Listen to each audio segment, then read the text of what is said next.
might mention that this is our first program meeting of the year, and so we're grateful that you came out. I'm Bruce Hansen, the Historical Society President. Normally, Jim Payton, our program director, is here, but he is out of town. Him and his wife this time of year go to Hawaii or Fiji or something, and so they're gone another week or two. And so I was asked to do the program tonight. He had another possibility lined up, and the person fell through because of their traveling out of the country. So you get me. Maybe, though, before we begin, I want to take just a minute to thank a few people at the Historical Society that make things happen. I want to acknowledge we have a new board member that's not served before, Jeff Bales, and he's become our treasurer and is doing a good job. So if you have a chance to bump into him this evening, get acquainted with him. He's one of our newest. He's a new officer. And he's just doing a smash-up job. He gave us a financial report this evening and had it all printed out nice, and has changed the checkbook for the leadership and all these kinds of things. So we always appreciate people like Jeff who can keep that all straight and balanced and can keep track of those things for us. So thank you, Jeff. Also, Paula Monroe. Everyone know Paula? Raise your hand, Paula. Everyone probably over the years, she's been doing this a number of years, have noticed when you got your membership renewal notice, you'll notice it's generally sent to you by Paula, and she's pretty modest. I don't even know if she says Paula on there. But if you see our newsletter, she's the membership officer. And so if you've not renewed your membership, you might see Paula tonight. She could probably help you with that. And if you're not getting your newsletter, let any of us know, and we'll help you with that. Now, one other thing I thought might be kind of fun this evening, just for a brief moment. At our annual Christmas dinner, December meeting, I should say, we always have our show and tell. And that was really exciting this year. And we had some very interesting things. We had someone come and tell us about he didn't bring a cannonball that he found that must have fallen off the train that was supplying the Union Army. And it was amazing the detailed measurements and weight and stuff this gentleman member right here had. And I forgot your name already. Donald Conaway. Donald Conaway? Conaway. And so I thought this evening, before we get going, just take a few minutes. I've seen this at other meetings in other societies, and I think it's great. Does anyone have something briefly, not 15 or 20 or 10 minutes, just a 5-minute idea or so, or less? Has anyone had any interesting Westfield history or history experiences? Something they found, discovered, or was given to them that they find relates to either history in general or Westfield history specifically? Judy?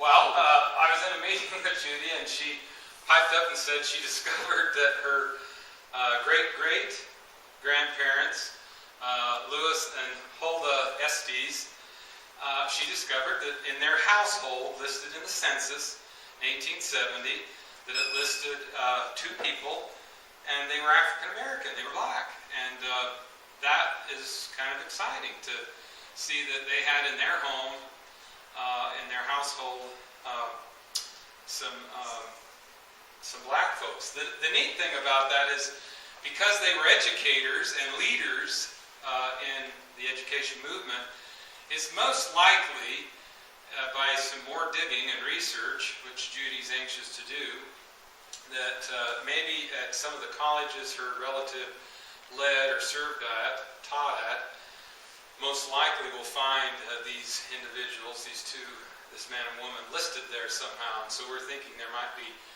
kind of a higher connection instead of just domestic help. As you know, the Estes were Quakers, and so they would not have had them as slaves. They would have had them as co-equals, or people that they greatly respected and had respect for. So that's kind of a neat thing to find. Of course, by 1870, the blacks had already been emancipated, so that wouldn't apply. Right, they would have been free by then. Paula and myself and Rachel, we went to something neat a couple Saturdays ago. Rachel, do you want to tell us about that? We went to the trailer on the Robert Sullivan. Trailer, that's a film. A film that they want to do a documentary, right? Right. Very, very interesting. Robert Sullivan, 31 East Side, really Arcadia area. And the family, some of the descendants were in the trailer, were in the movie trailer that we saw. Really interesting. Talked about the family from North Carolina, how they ended up here in Indiana, why they came. And we should have brought one of the handouts. But a handout with a timeline. This family really were free slaves, and they were from Lord Roberts in England, correct?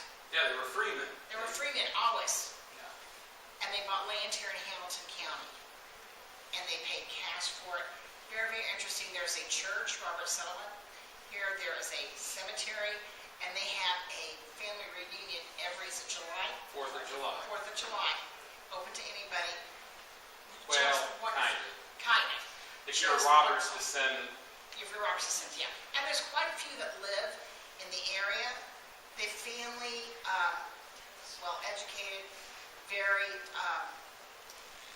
busy in the community, judges, college professors, Iowa, real interesting, I thought. Interesting that a group of black people, a family and friends, would choose to start a settlement here in Hamilton County. Of course, before they came to Hamilton County, they were in Rush County, and there was a settlement down there that they called it. Yes, they mentioned that in the film and in this discussion that there are two major settlements with the Roberts family in Indiana. I might mention that probably about every other Sunday there's a descendant that comes in, and I understand takes Beverly to church. Vince Newsom. I think he portrays one of the characters in part of the program that's on this film. Oh, Oh, that's there you go. And of course they're trying to expand that into a more lengthy program too. Yeah, their grant, the money they got from Hamilton County Visitors Bureau, initially with the filmmaker and so forth, initially it's supposed to be like 12 minutes. Well, the story, obviously, I think they can do it in about 45 minutes. So they decided to get some more funding and really tell the bigger story. Anyone else? I see you've got something interesting on the tabletop there. No, it's just a picture of what I didn't show people. All right. Well, look at the picture afterwards. Yeah.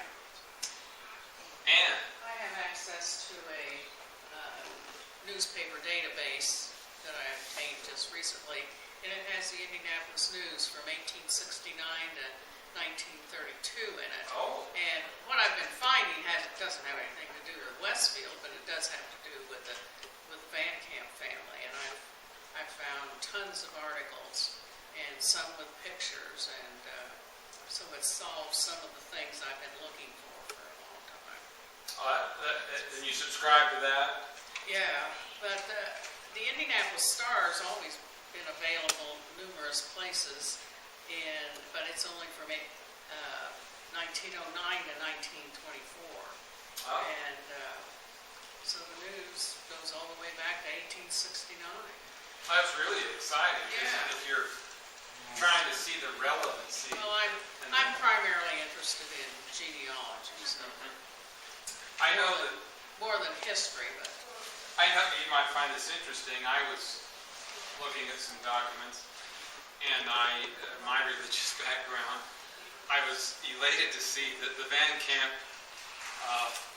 Pork and Beans and company were really good about going into a particular market or state and marketing to that group. And so it was interesting to see that they advertised towards it for a church group in their magazine, and they were trying to appeal to that demographic. And I thought that was I just thought that was interesting that they were that ahead of their time. oh, they were very big on advertising. When they started marketing evaporated milk, they went into New York City and they were at various grocery stores, and if anybody that came in, they gave them free milk, and this lasted for, I don't know, several days. And but they were huge advertisers, and they advertised in national magazines, in newspapers, in all those things that they have on streetcars, and I forget what they call those things, but I think that was before they had billboards, but they were huge advertisers. From the oldest advertisement I have is 1899 or something like that. But I have tons of things I've obtained and printed off from eBay on Van Camp Packing Company. And that was the big one down in Indianapolis, not The little one one here in here. Westfield. Very good. I don't know how it fits into the packing company family, but during the middle 19th century, in the 1950s through maybe later, there was Van Camp Hardware that was down here by. Van Camp Hardware started out in 1870 or something like that, and they were one of the largest wholesale distributors of hardware in the Midwest for many, many years. I know I bought items from that Van Camp Hardware store. Wow. That was in Indianapolis, but that was probably in the 1950s. Well, they went out of business in 1963, I think. They had a store there.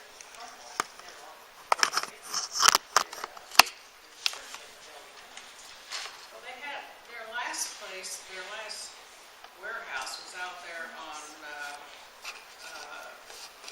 86th Street West, almost. Well, it was west of Michigan, so Michigan Street. So.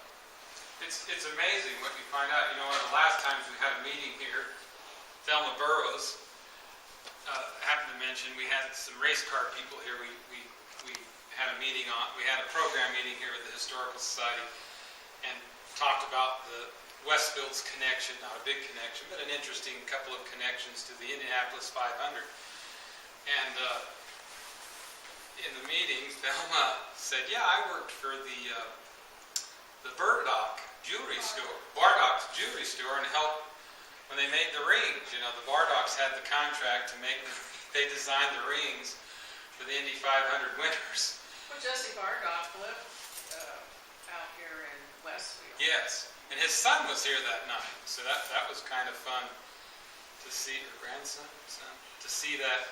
It's kind of neat how when you get talking about history, we all usually have something that's just that's wonderful to tell. Well, our program tonight is about Dr. Julius Benson, an early physician in Westfield, and I have to say that he isn't the earliest, and he's probably not necessarily the most well-known. Probably the most well-known doctor is who? I think everyone in here who's got a little bit of background. Connoy, and then who? Maybe Doc Ross, and who? Maybe before Doc then. Ross was not an MD, he No. was a barber. Oh, that's right. Sorry. Someone over here said Doc Ross. That's right. But even before that, who's the one? Wasn't Dove? Baldwin. Baldwin is one that that's a pretty interesting. Dr. The old Doc Baldwin is one that a lot of people I've heard mention and refer to as, but not necessarily our earliest one. Probably our earliest medical doctors listed in Westfield are Dr. Albertson and Dr. Hunt. Don't know a lot about them. I don't, and I don't know anyone else that does, but there might be someone. And they were practicing before 1850. In the 1850s, Dr. Julius Benson and his wife Margaret came to Westfield in 1851, and they remained here the rest of their lives. And it's kind of interesting when you look at the journey that so many of our early residents had in their life. How many of you here, let me rephrase this. In the town I grew up in, we had a family in town that were the photographers. And they had been the photographers when Pioneer Town was established in 1850. And it had followed in the family line. And this neighbor of mine, he went back like 5 generations of photographers in this town I'm from, out west. And his mother, I just found that this is interesting. In the 1990s, I knew her. I went to the auction at her house after she died. But it was shocking to me that when she turned 100, they finally coaxed her to go on a trip. And she had never been more than 30 miles from the place of her birth, the town I'm from. That's it. She had never ventured outside of it. Now, her husband and her children used to go on annual vacation, but he took his mother or his sister because his wife didn't like to travel out of town. So I know doesn't that sound unusual that someone never really went more than 30 miles from where they were from? So they they talked her into going on this 100-year-old birthday trip, and she went 100 miles away from her place of birth. But looking at that's so unusual. When you look at the early history of Indiana, so many of our people come from North Carolina or from the East Coast. And it's so many of them, you almost wonder if they must have been friends, and we find they were, in some cases, relatives related with the same meeting or church, back there where they were from.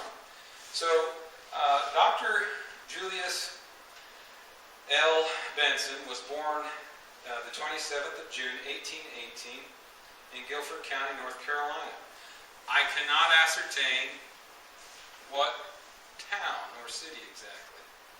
So I don't know what to make of that.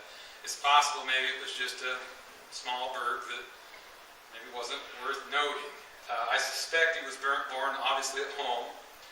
And as you know, when you have those early home births, maybe a year later the family got into the courthouse or the church and got the records updated. So I suspect that might have been what happened. He had a long life, he had a good long life. So he was born in 1818 and he died in 1896. It's a pretty good long life for back then.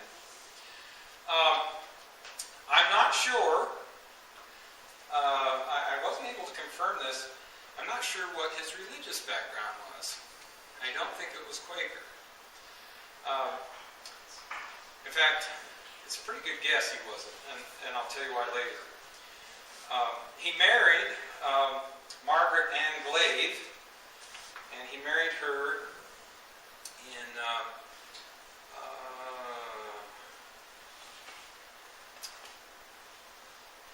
when did he marry her?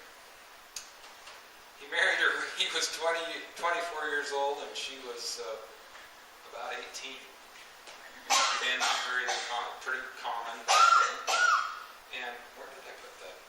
And they had a number of kids together. They had Sarah, and okay, that's right. They were married in 1842, and then their first child, Sarah, was born in 1844. And this is interesting how tight-weaved this is. John was in 1848, Levi in 1850, Albert in 1852. Seems like they figured out a 2-year scheme here. William, 1854, Frank, 1856, and then they changed the pattern, and we have Martha in 1857 and Mary in 1859. And then his wife, Margaret, died in the 60s. Again, I can't find a death record for that, but we know that it was in the 1860s. We think that it was before or at the time of the Civil War, because he does something very interesting. On the 7th of October, 1863, he enlists in the 109th Infantry of the Indiana Cavalry, or Company 5. And before that, though, I don't want to jump too far ahead, he graduated from Indiana Medical College and Butler University. So, and let me tell you a little more about Indiana Medical College in the 1840s and 50s. It's not anything like medical colleges today. Not anything at all. In fact, when most doctors, I have a account here of what doctors, a doctor in 1846 wrote what medical instruments they were trained to use. And it shows it was a pocket set. That's all they had. And that was what you got when you graduated from medical school. And it was a small case, and the instruments inside were some small scalpels, forceps,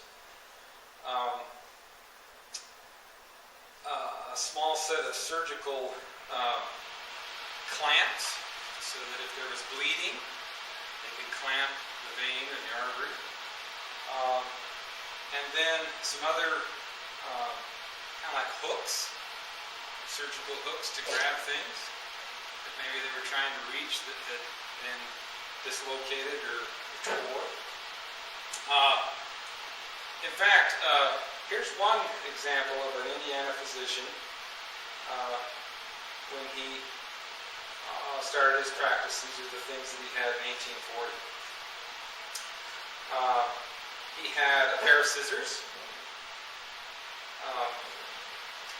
He had a device for extracting teeth.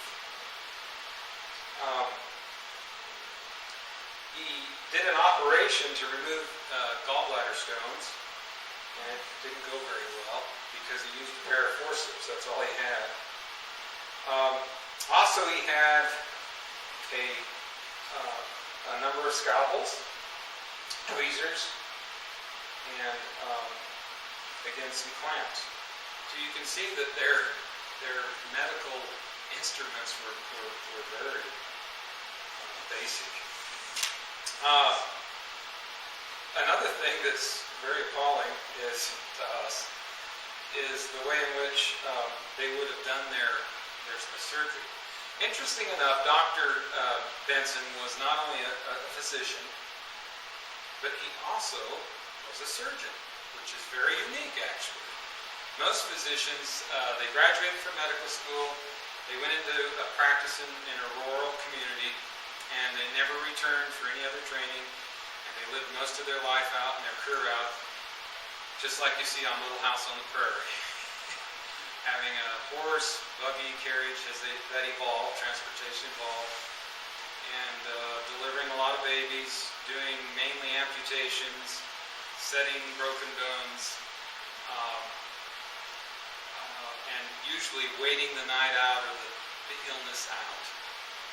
And but here's some other things that were, again, completely different from what we're used to. In a statement or a survey done by the Indiana Medical Society in 1840, they mentioned that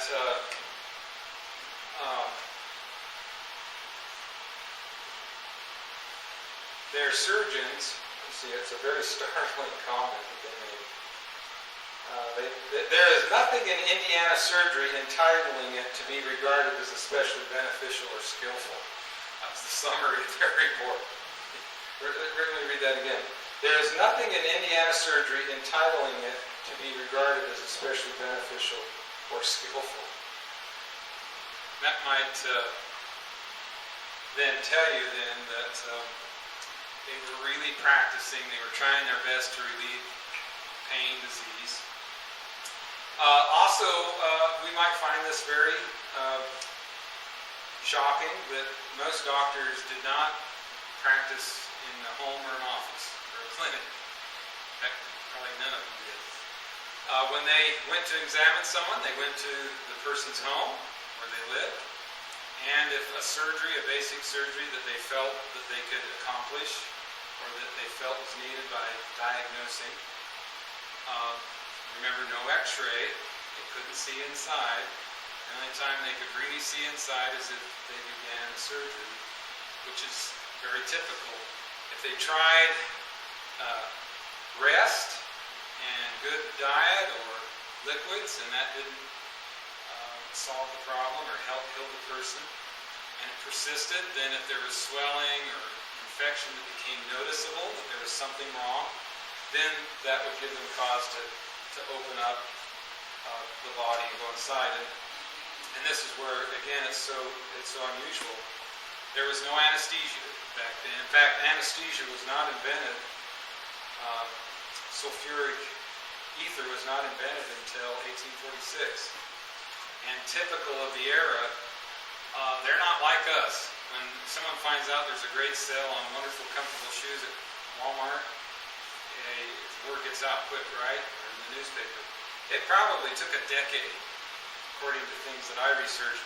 Generally took a decade when something was invented or discovered or developed before the country doctor, it got around to him. So think about in the 1850s, 1856-ish, late 1850s, anesthesia was finally getting around to your rural doctor.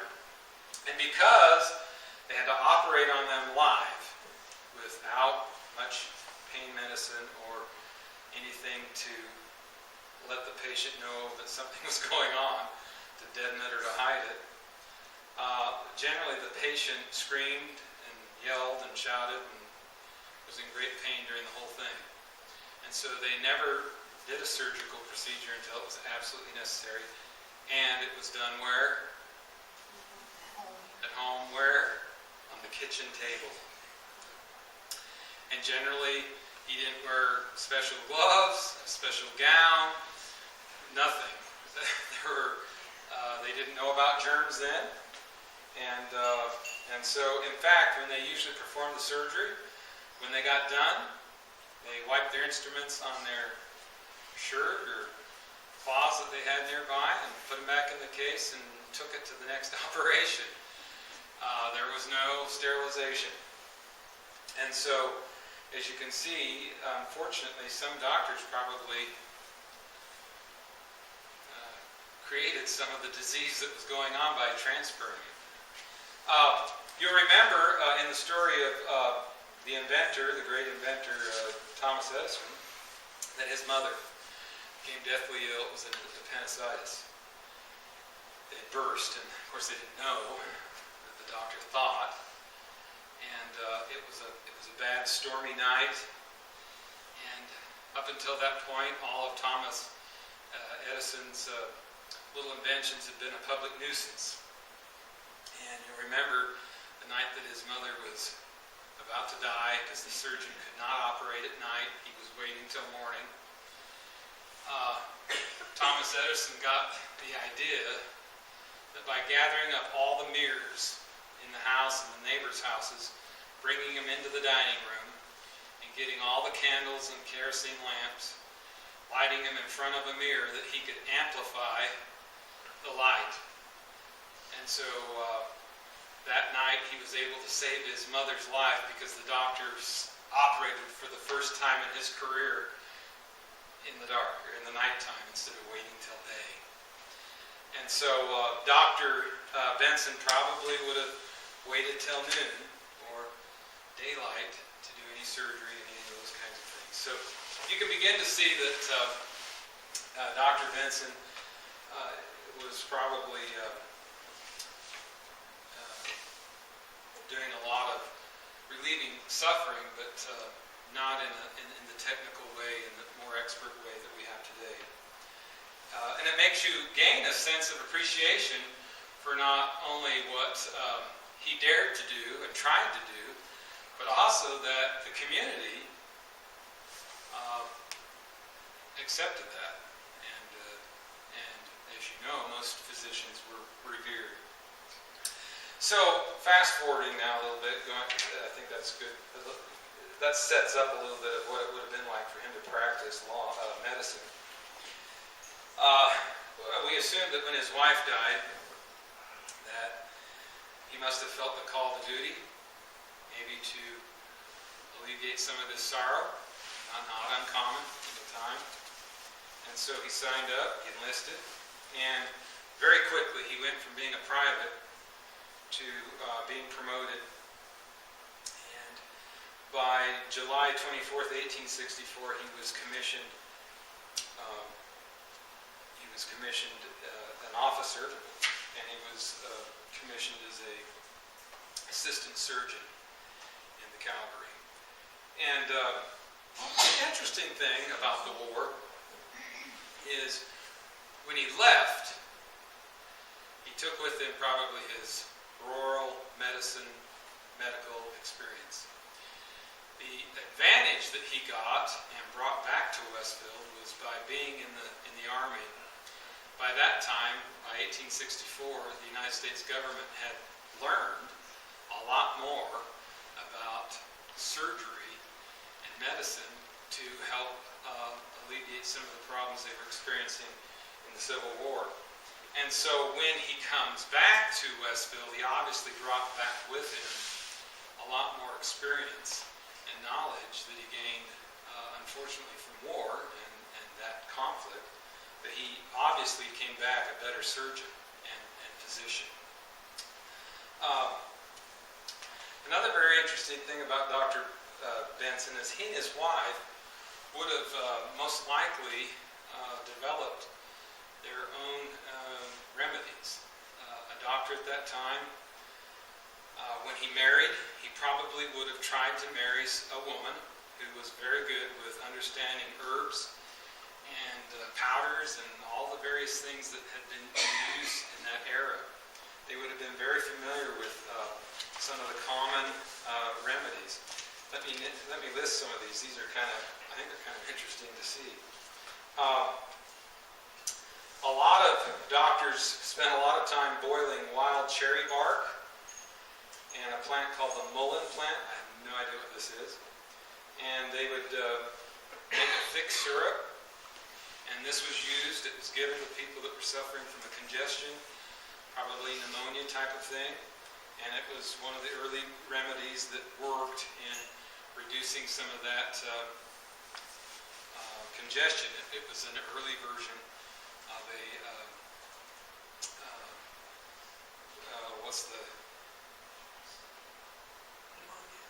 the early version, what is it? You said it. Not an antihistamine, but expectant. Thank you. I want to make sure I said the right thing. I didn't want to say what I was thinking. Also, another very well-used remedy or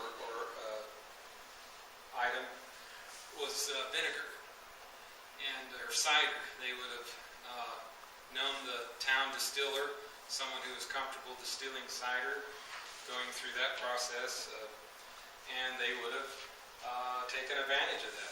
Vinegar was known. There were a lot of doctors at that time that would rub the body down if someone was experiencing pain or inflammation.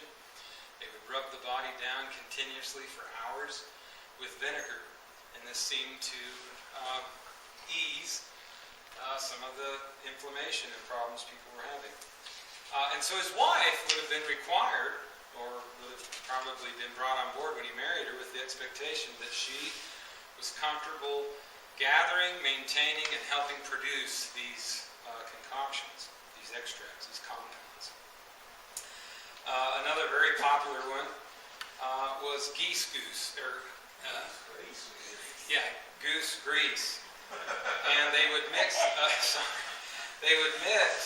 linseed oil with it and flax seeds. They'd grind those up, and again, it would take on a very kind of like Vicks vapor rub. It would have a very kind of a strong vaporous effect like that was used very well. Pennyroyal. I know what that is, but I was surprised to see there are a number of different opinions on what really made up pennyroyal, so I won't go into that. And yarrow. A lot of doctors grew yarrow in their garden. The wife did. And another interesting thing was that grew very plentiful here was in the Buttonwood swamps. This buttonwood tree thing. You could take the leaves and the bark, and they would ferment it, and it would make this wonderful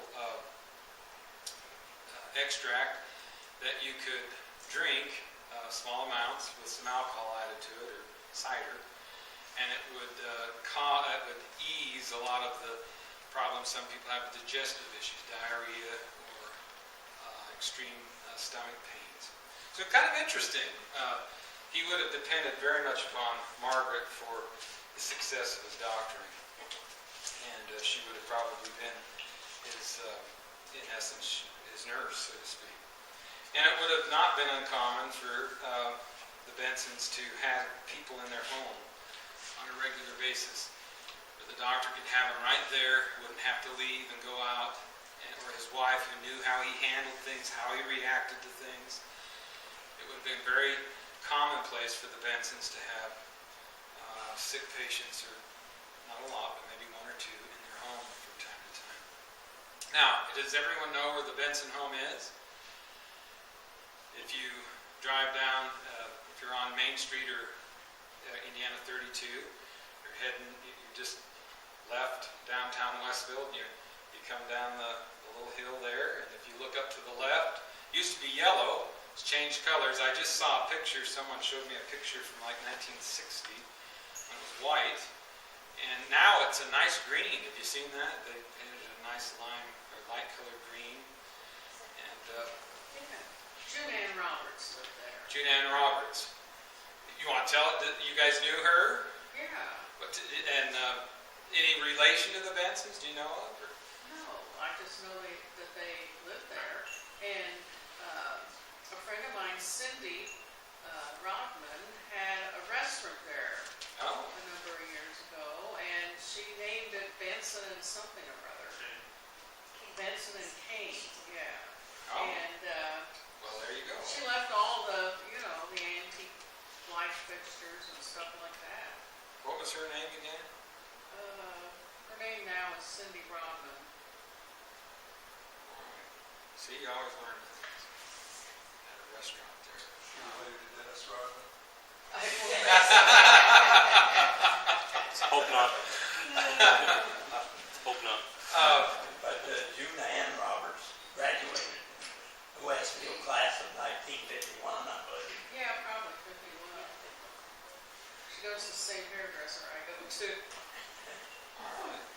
I think her father was Frank Roberts. I don't know what his name was, but she lived there all the time when she was in school, but I knew her, so. And she moved down to Carmel.